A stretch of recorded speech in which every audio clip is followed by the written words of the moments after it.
Is there still a group of people in America who are fervently religious, but who are wary of politics?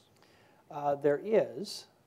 In fact, there's a segment of the population, roughly 10% or so of the U.S. population, that are fundamentalist, I think, in the sense that you're thinking of them, not just in the way that they've pulled back from political and civic life, but also in the fervency of the beliefs that they hold and the fact that they live in what we might think of as a religious cocoon. They're surrounded by people who share the same beliefs and the same religious practices as they do.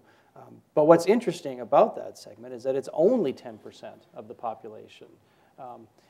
And while they probably confirm the worst fears of the more secular half of the population that is concerned about the role of religion in American civic life, the fact of the matter is that they represent, it's not a negligible proportion, but a much smaller proportion of the population than you might believe if you only read the mainstream media, or if you only sort of read what the secular folks were saying about religion in America. Most religious Americans actually are very accepting of other religions. They are very engaged in civic life. They're very engaged in political life.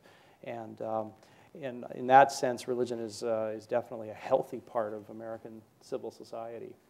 Could I just say one thing about, in a way, like about the methodology of our work? We've been talking, and Kimon talked about too, the fact that we've, with the generous support of the Templeton Foundation, been able to mount these really unprecedentedly large national surveys. And a lot of our work is in the book is based, we try not to pull all that statistics in the foreground, but a lot of it is based on really pretty serious statistical analysis of this marvelous resource that the Templeton Foundation helped us to produce. But we also sat in the pews a lot with people, and we did a lot of visiting and spending time with individual congregations. Indeed, the person who led that effort and who drafted those chapters, which we call the congregational close-ups, is actually here tonight. Where's Shailene? Shailene Romney Garrett. Stand up, Shailene, because in some sense, Shailene should be up here with us. She's also a co-author of this book in the sense that, first of all, she drafted it, much of those relevant parts of the book, but secondly, that we learned a whole lot about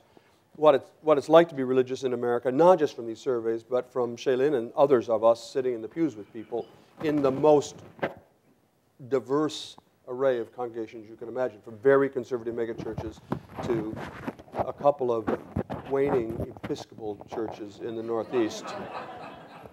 That's redundant. We're working on it, but we can only procreate so much, given our level of repression. But